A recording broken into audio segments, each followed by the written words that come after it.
in Scott Brown.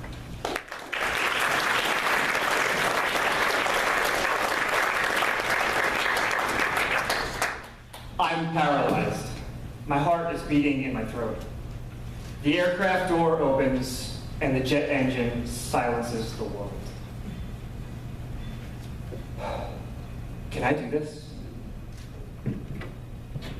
Fellow Toastmasters, honored guests, everything meaningful involves fear. Choosing a new career path, ending a failed relationship, jumping into the sky. These moments are important because when we face fear, we're alive. For as long as I can remember, I dreamt about flying. When I was a kid, I used to draw pictures of myself soaring through the sky. Unfortunately, after wearing a cape, leaping off furniture, and driving my parents nuts for 25 years, I still can't fly. So I decided to jump out of planes instead. I graduated college and I began training to get my skydiving license. And it was the most rewarding experience of my life. It was also terrifying. In fact, there was this constant nagging voice in my head telling me this was the dumbest thing I've ever done. That voice controlled everything in my life. Don't apply for that scholarship, you're just wasting your time. Don't talk to her, she's way out of your league. Don't jump out of planes, you're gonna get yourself hurt. I was sick of that voice.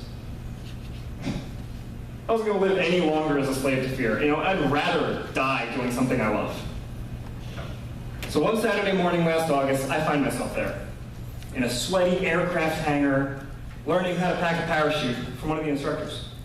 I've been training for 10 months at this point, and everything's been going great. But I've always had an instructor packing my chute for me. Now I have to pack it myself, and I'm scared.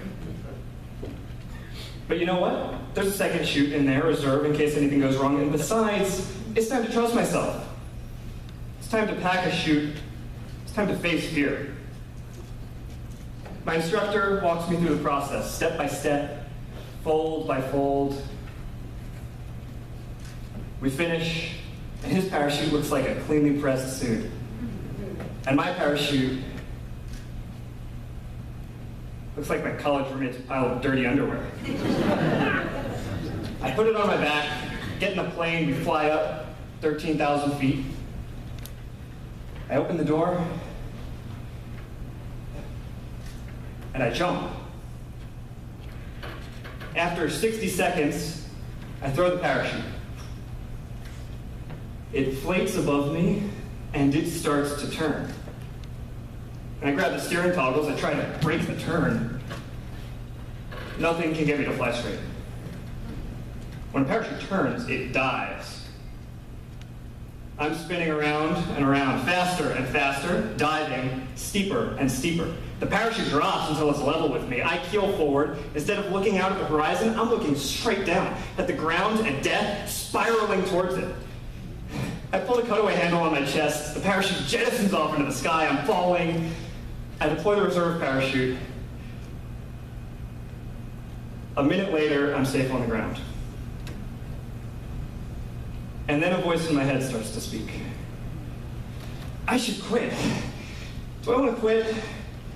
You know what? Maybe I'll just drive home. I could come learn to pack next week.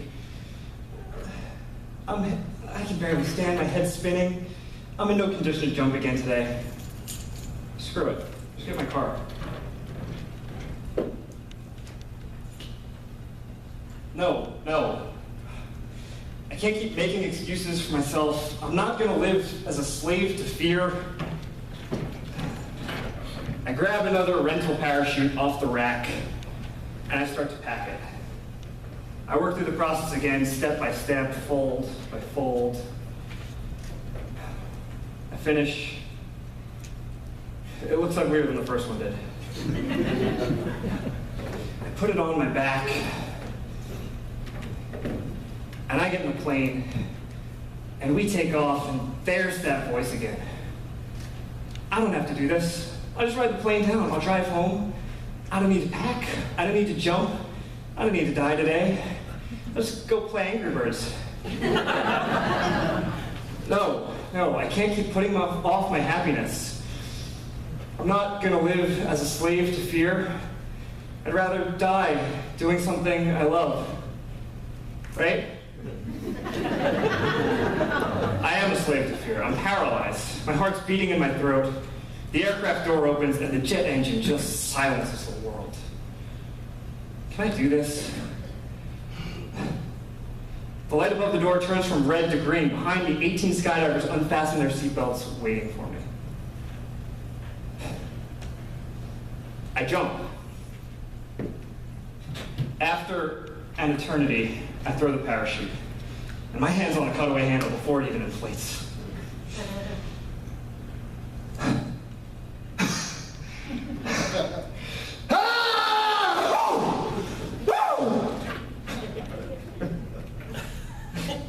Why am I screaming? Because I'm live, yeah. But also because I've faced fear. Because I've found the strength to trust myself. For the first time in my life, I'm alive. We've all heard that voice.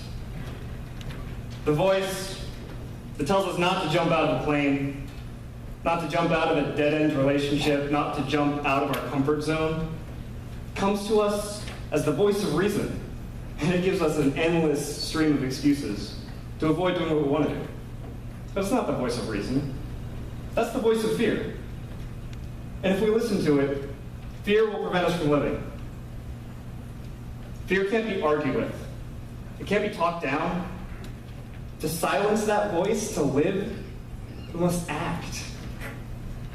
Jump in to the city that you want to move to. Jump into the career that you've been dreaming about. Jump into the difficult conversation that you've been putting off. We don't need to waste away in hesitation. Break your paralysis. Face fear. Jump in to life. Madam Toastmaster.